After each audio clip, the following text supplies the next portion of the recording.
तो hello students, आप सभी का स्वागत है हमारे एक नए वीडियो में। आज हम देखने वाले हैं क्लास 8 साइंस का मोस्ट इंपॉर्टेंट, आप बोल सकते हो मोस्ट इंपॉर्टेंट से भी ज़्यादा very very very important objective questions, जो कि आपके एग्जाम के लिए बहुत ही ज़्यादा इंपॉर्टेंट है। और ये वीडियो तो बहुत ही ज़्यादा स्पेशल होने वाला है, क्योंकि इसमें मैंने 50 क्वेश्चंस लाए हैं, जो कि आपके एग्जाम में 50 क्वेश्चन आएंगे और मैंने 50 लाए हैं। ये सारे के सारे बहुत ही इंपॉर्टेंट हैं, तो आप लोग प्लीज़ वीडियो को अच्छे से देखिएगा और अच्छे से समझिएगा और पूरा जरूर देखिएगा। मैंने अपने चैनल पर अभी तक साइंस का, इंग्लिश का और सामाजिक विज्ञान का वीडियो भी डाल दिया हूँ। अगर आप लोगों ने नहीं देखा है तो जाके उसको भी एक बार अच्छे से वॉच कर लीजिएगा। और अगर आपको उसका पीडीएफ चाहिए तो मैं टेलीग्राम चैनल पर ज्वाइन हो जाइए, वहाँ पे आपको पीडीएफ भी इसका मिल जाएगा और वहाँ पे आपको बहुत सारे जेक से रिलेटेड आपको अपडेट भी मिलेंगे। तो चलिए फटाफट से देखते हैं यहाँ पे क्वेश्चन क्या है। देखिए यहाँ पे हमारा पहला क्वेश्चन दिया हुआ है कि भारत में प्रोजेक्ट टाइगर शुरू किया गया। तो भारत में जो प्रोजेक्ट टाइगर किस वर्ष शुरू किया गया था, तो किस वर्ष शुरू किया गया था, तो ये हमारा शुरू किया गया था 1972 से 1973 के बीच ये स्टार्ट हुआ था प्रोजेक्ट टाइगर। ठीक है। अब यहाँ पे क्वेश्चन नंबर दूसरा है कि सर्वप्रथम कोशिका की खोज किसने की। तो सर्वप्रथम कोशिका की खोज रॉबर्ट हुक ने किया था। ठीक है, सबसे पहले रॉबर्ट हुक ने किया था, इसका आंसर हो जाएगा। अब यहाँ पे हम क्वेश्चन नंबर हमारा तीसरा है कि एक मुलायम धातु जिसे चाकू से काटा जा सकता है उसे कहते हैं हम लोग सोडियम। सोडियम को हम लोग चाकू से भी काट सकते हैं, सोडियम को। अब यहाँ पे हमारा क्वेश्चन नंबर 4 है कि निम्नलिखित में कौन सी धातु है जिसके विद्युत लेपन के द्वारा किसी वस्तु की चमक को बढ़ाया जा सकता है। तो किसको हम लोग लेपन करेंगे तो विद्युत का जो है, सॉरी, धातु का चमक बढ़ जाएगा। तो क्रोमियम। देख सकते हो आप लोग देखते होगे कि आप लोग का जो साइकिल का हैंडल है वो चमकता है, आपका जो साइकिल का रिम है वो भी चमकता है। वो किसके कारण चमकता है, तो वो क्रोमियम के कारण चमकता है। उसमें क्या होता है, क्रोमियम का एक लेपन किया जाता है, लेप लगाया जाता है, जिसके कारण क्या था, हम लोग का सॉरी जो हैंडल है वो चमकता है और वो संचालित नहीं होता, यानी कि उसमें अ, वो नहीं लगता है। ठीक है। अब यहाँ पे देखते हैं क्वेश्चन नंबर 5 कि संचारनीय रोगों का सबसे मुख्य कारक कौन है। तो संचारनीय रोगों का सबसे मुख्य कारक कौन, जो कि बीमारी को एक जगह से दूसरी जगह फैलाता है, वो कौन करता है, तो वो घरेलू मक्खी करता है। घरेलू मक्खी क्या करता है, बाहर भी घूमता है और इधर उधर से बैठा और आपके खाने में आके बैठ गया, तो इसके कारण ये संचारनीय रोगों का मुख्य कारक क्या है, तो घरेलू मक्खी, यही है सबसे मेन कारण इसका। ठीक है। अब यहाँ देखते हैं क्वेश्चन नंबर 6 कि निम्न में कौन सा जंतु जरायुज है। तो कौन सा जंतु जरायुज है इसमें, तो जरायुज का मतलब होता है कि which of the following is viviparous. तो कौन सा है, मनुष्य। ठीक है, जो कि दूध देता है। ठीक है, मुर्गी तो दूध नहीं देता है, कौवा भी नहीं देता है, बतख भी नहीं देता है। ये सब हमारा हो जाएगा ओमनीवोरस, हम लोग मनुष्य क्या है, वीबीवोरस। ठीक है। अब यहाँ पे हम लोग देखते हैं क्वेश्चन नंबर 7 कि शुष्क मौसम में बालों में कंघी करने पर बिखर जाता है, पर वह बिखर जाता है, इसके लिए कौन सा बल उत्तरदायी। तो इसमें कौन सा बल लगता है जिसके कारण वह बिखर जाता है, तो इसमें लगता है स्थिर विद्युत बल लगता है। ठीक है, यानी ऑप्शन हो जाएगा बी करेक्ट आंसर हो जाएगा हमारा। अब यहाँ पे क्वेश्चन नंबर हमारा 8 है कि निम्नलिखित में किस ईंधन का ऊष्मीयमान सबसे अधिक होता है। तो किसका ऊष्मीयमान सबसे अधिक होगा। देखिए लकड़ी का तो नहीं होगा, केरोसिन का, एलपीजी का या हाइड्रोजन का। तो किसका सबसे ज्यादा, यानी कौन सबसे ज्यादा हीट देगा, सबसे ज़्यादा अगर हम उसको जलाएंगे तो सबसे ज़्यादा हीट हमको किससे मिलेगा, यहीं पे यही क्वेश्चन में पूछ रहा है। तो किसको सबसे ज़्यादा जलाएंगे तो हीट मिले, तो हाइड्रोजन गैस। अगर हम लोग हाइड्रोजन को जलाएंगे तो सबसे ज़्यादा गैस मिलेगा, सॉरी सबसे ज़्यादा ऊष्मा मिलेगा हम लोग को उसको जलाने पर, हाइड्रोजन को। अब यहाँ पे हमारा क्वेश्चन नंबर 9 है कि इनमें से कौन सा गुणसूत्र शिशु के नर लिंग पर निर्धारण करता है। देखिए जो मादा का होता है, ठीक है, मादा का यानी कि जो फीमेल का होता है वो होता है एक्स और एक्स, और जो नर का होता है यानी कि पुरुष का वो होता है हमारा एक्स और वाई। देखिए तो जो नर का निर्धारण है वो करता है हमारा नर, क्योंकि देखिए अगर एक्स और एक्स अगर मिलेगा, इससे भी एक्स क्रोमोजोम आया, इससे भी एक्स आया, तो वो क्या बनेगा, तो वो बन जाएगा लड़की। अगर इससे एक एक्स आया और इससे अगर वाई आया तो ये मिलकर क्रोमोजोम क्या बना देगा, एक्स और वाई।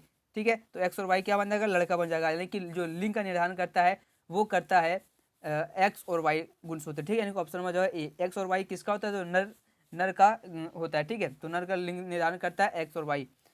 अब यहाँ पे हम देखते हैं क्वेश्चन नंबर 10 कि मानव नेत्र में वस्तु का प्रतिबिंब किस भाग पर बनता है। तो वस्तु का प्रतिबिंब यानी कि जो इमेज है वो कौन से भाग पर बनता है, तो वो हमारा रेटिना पर बनता है, यानी कि ऑप्शन नंबर ए हो जाएगा करेक्ट आंसर 10 का। अब यहाँ पे हमारा क्वेश्चन नंबर है 11 की खरीफ फसल का उदाहरण है, यानी कि जो खरीफ फसल इसमें से कौन सा है खरीफ, तो इसका जो आंसर है वो हो जाएगा हमारा धान। धान यानी कि होता है हमारा खरीफ फसल होता है धान। अब यहाँ पे क्वेश्चन नंबर 12 कि सौर परिवार में कितने ग्रह, तो कितने ग्रह हैं हमारे सोलर सिस्टम में, तो टोटल 8 हैं। ठीक है, यानी कि ऑप्शन नंबर हो जाएगा एक करेक्ट आंसर। अब यहाँ पे हमारा क्वेश्चन नंबर है 13, ठीक है, कि घर्षण हमेशा होता है, घर्षण हमेशा क्या होता है, हानिकारक होता है, लाभदायक होता है, ना हानिकारक और ना लाभदायक, कुछ मामले में हानिकारक तथा कुछ मामले में लाभदायक होता है घर्षण, यानी कि ऑप्शन नंबर हमारा हो जाएगा डी करेक्ट आंसर। अब यहाँ पे हमारा क्वेश्चन नंबर 14 है कि पैराशूट बनाने में किस रेशा का उपयोग होता है, तो किस रेशा का उपयोग होता है इसमें, तो इसमें नायलॉन का उपयोग किया जाता है पैराशूट में, यानी कि ऑप्शन नंबर हो जाएगा बी करेक्ट आंसर। अब यहाँ पे हमारा क्वेश्चन नंबर 15 है कि मानव के कानों के लिए श्रव्यता परास कितनी है, तो श्रव्यता परास कितनी है, तो 20 से 20,000 हर्ट्ज तक है मानव की श्रव्यता, यानी कि सुनने की शक्ति, उसको बोलते सुनने की क्षमता कितनी है, तो 20 हर्ट्ज से 20 हर्ट्ज से 20,000 हर्ट्ज तक, यानी कि इसका जो 15 का आंसर है वो हमारा हो जाएगा ए। अब यहाँ पे हमारा क्वेश्चन नंबर 16 है कि किस यंत्र के उपयोग से भूकंप की तरंगे को रिकॉर्ड किया जा सकता है, किससे किया जाता है, तो देखिए इसका ऑप्शन यहाँ पे दिया कि रिक्टर पैमाना, कंप्यूटर, भूकंप लेखी या इनमें से कोई नहीं, तो इसका जो आंसर है 16 का वो हमारा हो जाएगा सी, यानी कि भूकंप लेखी। यहाँ पे आपको आराम से देना है कि भूकंप यहाँ पे लिखा है, यहाँ पे भूकंप है, भूकंप लेखी तो ऑब्वियसली यही होगा, ठीक है, भूकंप लेखी से रिकॉर्ड किया जाता है। अब यहाँ पे हम देखते हैं क्वेश्चन नंबर 17 की विश्व तापन का प्रमुख कारण है, जो विश्व का तापन है ग्लोबल वार्मिंग, ग्लोबल वार्मिंग का क्या कारण है, देखिए नाइट्रोजन की बढ़ती मात्रा, ऑक्सीजन की बढ़ती मात्रा, ओजोन की बढ़ती मात्रा या कार्बन डाइऑक्साइड की बढ़ती मात्रा, तो किसके कारण हमारा ग्लोबल वार्मिंग हो रहा है, तो किसके कारण हो रहा है, कार्बन डाइऑक्साइड बढ़ने के कारण से ही हो रहा है, यानी कि option number D correct answer. अब यहाँ पे हमारा क्वेश्चन नंबर है 18 की संकटा प्राण प्रजाति, यानी कि कौन सा ऐसा प्रजाति जिसमें संकट पड़ा हुआ है, देखिए घोड़ा पे तो नहीं है, गाय की तो हम लोग पालते हैं आराम से, कुत्ता को भी तो लोग पालते हैं, लेकिन बाघ क्या होता है, बाघ का जनसंख्या धीरे धीरे क्या हो रहा है, कम हो जा रहा है, यानी कि इसको संकट में है बाघ हमारा, यानी कि ऑप्शन हो जाएगा डी करेक्ट आंसर। अब यहाँ पे क्वेश्चन नंबर 19 है कि जंतु कोशिका में क्या अनुपस्थित होता है, तो जंतु कोशिका में क्या नहीं होता है, तो क्या नहीं होता है, तो देखिए कोशिका झिल्ली तो होता है, यानी कि सेल मेम्ब्रेन, न्यूक्लियस भी होता है, सेल वॉल नहीं होता, ठीक है, उसमें क्या होता है सेल वॉल, ये नहीं होगा, सेल वॉल नहीं होता है, लेकिन जीव द्रव्य भी होता है, ऑप्शन हो जाएगा सी करेक्ट आंसर, कोशिका भित्ति उसमें नहीं होता है, ठीक है। अब यहाँ पे जब हम देखते हैं क्वेश्चन नंबर 20 की जल के शुद्धिकरण में किस अधातु का उपयोग होता है, यानी कि जल को शुद्ध करने के लिए, यानी कि प्योरीफाई करने के लिए कौन सा आधातु का उपयोग होता है, तो कौन सा आधातु का उपयोग होता है, तो क्लोरीन का उपयोग होता है, chlorine, option number B correct answer. अब यहाँ पे हमारा क्वेश्चन नंबर 21 है कि विश्व के पहले प्रतिजैविक का नाम क्या है, यानी कि the name of the world's first antibiotic का नाम क्या है, तो देखिए ऑप्शन यहाँ पे टेट्रासाइक्लिन, स्ट्रेप्टोमाइसिन, एरिथ्रोमाइसिन या पेनिसिलिन, तो 21 का जो हमारा आंसर है वो हो जाएगा डी, यानी कि penicillin, option number D correct answer हमारा हो जाएगा। अब यहाँ पे क्वेश्चन नंबर 22 है कि पानी में हाइड्रोजन एवं ऑक्सीजन का अनुपात क्या होता है, तो पानी में हाइड्रोजन और ऑक्सीजन का अनुपात क्या होता है, तो 22 का जो हमारा आंसर है वो हो जाएगा ए, यानी कि 2:1, यानी कि जो हाइड्रोजन है, ठीक है, उसमें जो O2, देखिए पानी हमारा क्या मिलकर बनता है O2 यानी कि O2, ठीक है, H2O से, ठीक है, सॉरी H2O से मिलकर बनता है, यानी तो हम लोग हाइड्रोजन का मान कितना होगा 2, अगर 2 किलो लेंगे तो हम लोग ऑक्सीजन 1 ही किलो लेंगे, ठीक है, यही इसका मान होता है, लगभग बोल सकते हैं। उसके बाद क्वेश्चन नंबर 23 है कि निम्न में से किस जीव में द्विखंडन द्वारा जनन होता है, तो द्विखंडन के द्वारा किस में जनन होता है, यानी कि बोल सकते हैं जो होता है वो कैसे होता है, तो हाइड्रा में होता है या फिर पैरामीशियम में या अमीबा में या बैक्टीरिया में। 23 का जो हमारा आंसर है वो हो जाएगा सी, यानी कि अमीबा में होता है द्विखंडन, यानी क्या होता है, देखिए ये हमारा अमीबा है, ये क्या करेगा आधा आधा करके धीरे धीरे करके ऐसे टूटता जाएगा, ठीक है, बीच में क्या होगा अलग हो जाएगा, द्विखंडन हो जाएगा। अब यहाँ पे हम देखते हैं क्वेश्चन नंबर 24 की द्रव्य का दबाव गहराई के बढ़ने से क्या होता है, घटता है, बढ़ता है, कोई प्रभाव नहीं पड़ता, या इनमें से कोई, देखिए जब द्रव में दबाव गहराई में बढ़ने से क्या होगा, देखिए जब द्रव का दबाव क्या करेगा बढ़ेगा, ठीक है, ऑप्शन में बी करेक्ट आंसर। अब यहाँ पे हमारा क्वेश्चन नंबर 25 है कि ईंधन के ऊष्मीय मान का मात्रा क्या होता है, ईंधन के ऊष्मीय मात्रा का मान क्या होता है, तो इसका मान क्या होता है, तो किलो जूल प्रति किलोग्राम ये होता है, option number C correct answer हो जाएगा। अब यहाँ पे क्वेश्चन नंबर 26 है कि किशोरावस्था की उम्र क्या है, तो किशोरावस्था की उम्र क्या है, तो 11 से 19 वर्ष तक की उम्र को हम लोग बोलते हैं किशोरावस्था की उम्र होता है ये।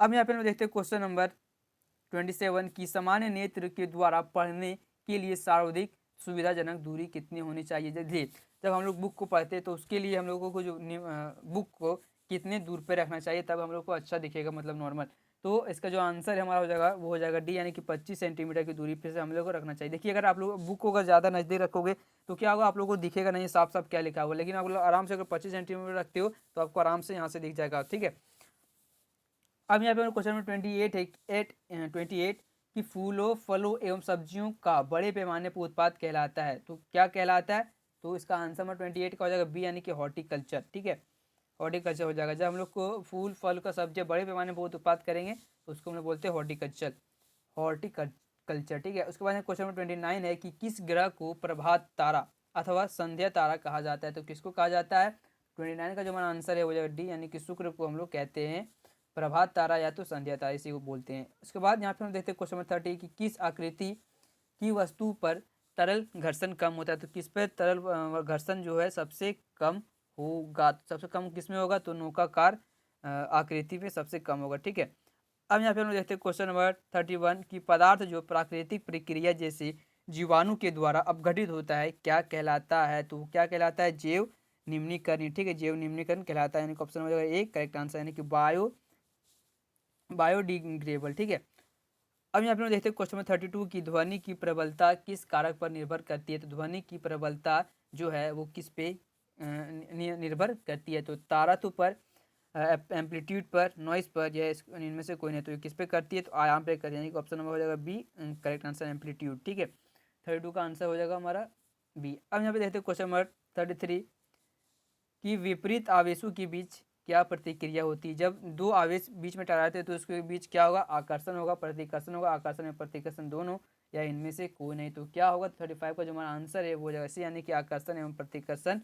सॉरी, क्वेश्चन नंबर 33 है, 33 है। ठीक है, तो इसका आंसर हो जाएगा ए, यानी कि आकर्षण होगा। ठीक है, देखिए जब हम लोग नेगेटिव और पॉजिटिव को देखिए, आप लोग पास चुंबक होगा, चुंबक में हमारा पॉजिटिव और ये हमारा नेगेटिव दो चुंबक है, तो क्या होता है, ये दोनों दोनों क्या होता है, खिंचाने लगता है। और कभी कभी अगर इधर भी प्लस आ गया तो क्या होगा, प्रतिकर्षण होगा, दोनों साइड प्लस है तो प्रतिकर्षण होगा, अगर दोनों साइड माइनस है, अगर दोनों साइड माइनस है तो क्या होगा, ये प्रतिकर्षण भी होगा। ठीक है, अगर सेम सेम रहेगा, ठीक है, दोनों साइड अगर सेम रहा तो प्रतिकर्षण करेगा, अगर अलग अलग रहा तो आकर्षण करेगा। ठीक है, अब यहाँ पे देखते हैं क्वेश्चन नंबर 34 की हरित गृह प्रभाव और वैश्विक तापन के लिए मुख्य रूप से उत्तरदायी गैस कौन सा है, तो कौन सा है इसके लिए उत्तरदायी, तो कौन सा है, तो दोनों गैस, यानी कि कार्बन डाइऑक्साइड भी है, मीथेन भी है, दोनों, यानी कि इसके लिए ऑप्शन में सी हो जाएगा करेक्ट आंसर यहाँ पे। अब यहाँ पे क्वेश्चन 35 है कि वह पुस्तक जिसमें सभी संकटा प्राण प्रजातियों का रिकॉर्ड रखा जाता है कहलाता है, तो क्या कहलाता है, blue data book, green data book, yellow data book, या रेड डाटा बुक। 35 का जो हमारा आंसर है वो जगह डी, यानी कि रेड डाटा बुक बोलते हैं उसको। अब यहाँ पे क्वेश्चन नंबर 36 है कि निम्न में कौन सा पदार्थ जीवाश्म ईंधन है, तो जीवाश्म ईंधन किसे बोलते हैं, जीव के अंश से बना होता है उसे हम लोग बोलते हैं जीवाश्म। तो सौर ऊर्जा तो नहीं होगा, परमाणु ऊर्जा भी नहीं होगा, जल ऊर्जा भी नहीं होगा, कोयला, ये हमारा कोयला होगा, इसका आंसर कोयला। ठीक है, अब यहाँ पे हम देखते हैं क्वेश्चन नंबर 37 की कोशिका में कोशिका द्रव्य के बीच खाली संरचना होती है जिसे कहते हैं, तो जिसे हम लोग क्या कहते हैं, तो हम लोग उसे कहते हैं रिक्तिका, यानी कि वैक्यूल। अब यहाँ पे देखते हैं क्वेश्चन नंबर 38 कौन सी अधातु कमरे के ताप पर भी वायु के साथ अभिक्रिया करती है, तो कौन करता है, तो यह करता है पारा, यानी कि ऑप्शन नंबर जाएगा डी करेक्ट आंसर 38 का, सॉरी 38 का होगा हमारा। ठीक है, ए श्वेत फास यानी कि व्हाइट फास्फोरस, व्हाइट फास्फोरस इसका आंसर होगा, श्वेत फास्फोरस ये नहीं होगा। ठीक है, ये नहीं होगा। अब यहाँ पे देखते हैं क्वेश्चन नंबर 39 की किण्वन की प्रक्रिया की खोज किसने की थी, who had discovered the process of fermentation, fermentation का जो है वो किसने किया था, देखिए यहाँ पे ऑप्शन है कि Edward Jenner, Alexander Fleming, Robert Hooke, या लुई पास्टर। तो 39 का जो हमारा आंसर है वो जगह डी, यानी कि लुई पास्टर ने किया था। अब यहाँ पे देखते हैं क्वेश्चन नंबर 14 की जब चालक विलयन में विद्युत धारा प्रवाहित की जाती है तब विलयन के रंग में परिवर्तन होता है, यह संकेत संकेत करता है, या क्या संकेत करता है, तो यह संकेत करता है कि विद्युत धारा के रासायनिक प्रभाव का, ठीक है, विद्युत धारा के रासायनिक प्रभाव का यह संकेत करता है, यानी ऑप्शन हो जाएगा एक करेक्ट आंसर हो जाएगा हमारा। अब यहाँ पे क्वेश्चन 41 है कि विश्व में सर्वप्रथम एक भेड़ का क्लोन विकसित किया गया जिसका नाम था, यानी कि a clone of sheep was developed for the first time in the world which was named as, तो उसमें क्या कहते हैं, बारबी, चार्ली, डॉली या सिम्बिया, तो इसको क्या कहते थे हम लोग, तो इसको कहते थे डॉली। ठीक है, डॉली, यानी ऑप्शन में सी करेक्ट आंसर। अब यहाँ पे क्वेश्चन नंबर है 42 की तरल क्या है, यानी तरल यानी कि फ्लूइड क्या है, तो ठोस एवं द्रव दोनों है, ठोस एवं गैस दोनों है, ठोस एवं गैस दोनों, ठोस एवं गैस दोनों, द्रव एवं गैस दोनों, द्रव ठोस एवं द्रव दोनों। तो इसका आंसर होगा बी, यानी कि द्रव और गैस दोनों होता है तरल, ठीक है, फ्लूइड। अब यहाँ पे हम लोग देखते हैं क्वेश्चन नंबर 43 की विद्युत उपकरणों में लगी आग बुझाने के लिए सबसे अच्छा अग्निशामक क्या है? तो सबसे अच्छा अग्निशामक हमारा कार्बन डाइऑक्साइड गैस, ठीक है, ऑप्शन हो जाएगा सी, करेक्ट आंसर हो जाएगा। अब यहाँ पे देखते हैं क्वेश्चन 44 की लड़कों के गले की सामने उभरा हुआ भाग कहलाता है। तो लड़कों के गले के सामने निकला हुआ था वो था कंठ, कंठ हम लोग निकला होता है उसे क्या कहते हैं? एडम्स, एडम्स एम्पल या कंठमणि कहते हैं, ठीक है, ऑप्शन हो जाएगा ए, करेक्ट आंसर, एडम्स एप्पल या तो कंठमणि हम लोग उसे बोलते हैं।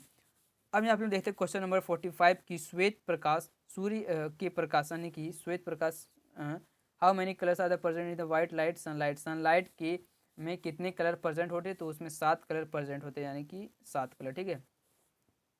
अब यहाँ पे देखते हैं क्वेश्चन नंबर 46 की एक स्थान पर एक ही प्रकार की बड़ी मात्रा में उगाए गए पौधों को क्या कहते हैं? तो उसे क्या कहते हैं? तो हम लोग उसे कहते हैं फसल, ठीक है, ऑप्शन हो जाएगा D, sorry B, correct answer हो जाएगा 46 का। अब यहाँ पे देखते हैं क्वेश्चन नंबर 47 की खगोलीय पिंडों के बीच की दूरी को किस इकाई में मापा जाता है? तो किस इकाई में मापा जाता है खगोलीय पिंडों की बीच की दूरी को? तो किससे मापते? देखिए, किलोमीटर, मीटर, प्रकाश वर्ष या सौर वर्ष। तो इसको हम लोग मापेंगे प्रकाश वर्ष, यानी कि ऑप्शन हो जाएगा सी, करेक्ट आंसर हो जाएगा 47 का। अब यहाँ पे देखते हैं क्वेश्चन नंबर 48 की घर्षण चिकने सतहों की अपेक्षा रुखड़े सतहों पर क्या होता है? तो अधिक होता है घर्षण रुखड़े सतहों पर, यानी कि ऑप्शन नंबर हो जाएगा ए, करेक्ट आंसर। अब यहाँ पे देखते हैं क्वेश्चन नंबर 49 की निम्न में कौन प्राकृतिक बहुलक है? तो प्राकृतिक बहुलक इसमें कौन सा है? यानी कि which of the following is a natural polymer, कौन सा इसमें से जो नेचुरल बनता है? देखिए, पॉलिएस्टर ये तो नहीं बनता, सेलुलोज, एक्रिलिक या नायलॉन। तो इसका आंसर हो जाएगा हमारा बी, यानी कि सेलुलोज, ठीक है, ऑप्शन हो जाएगा बी, करेक्ट आंसर हो जाएगा हमारा इसका। अब यहाँ पे क्वेश्चन नंबर हमारा लास्ट है 15 कि जो ध्वनि सुनने में अप्रिय लगती है उसे कहते हैं सो, ठीक है। तो यहाँ पे हमारा 15 क्वेश्चन कंप्लीट हो गया है। अगर आपको नेक्स्ट वीडियो किस पे चाहिए तो आप लोग प्लीज़ कमेंट बताइएगा। और ये वीडियो अगर आपके लिए थोड़ा सा भी यूज़फुल रहा तो प्लीज़ वीडियो को लाइक जरूर करिएगा, चैनल को सब्सक्राइब करिएगा और वीडियो को अपने दोस्तों के पास भी शेयर कर दीजिएगा। तो मिलते हैं फिर से एक नई वीडियो में, तब तक के लिए जय हिंद दोस्तों।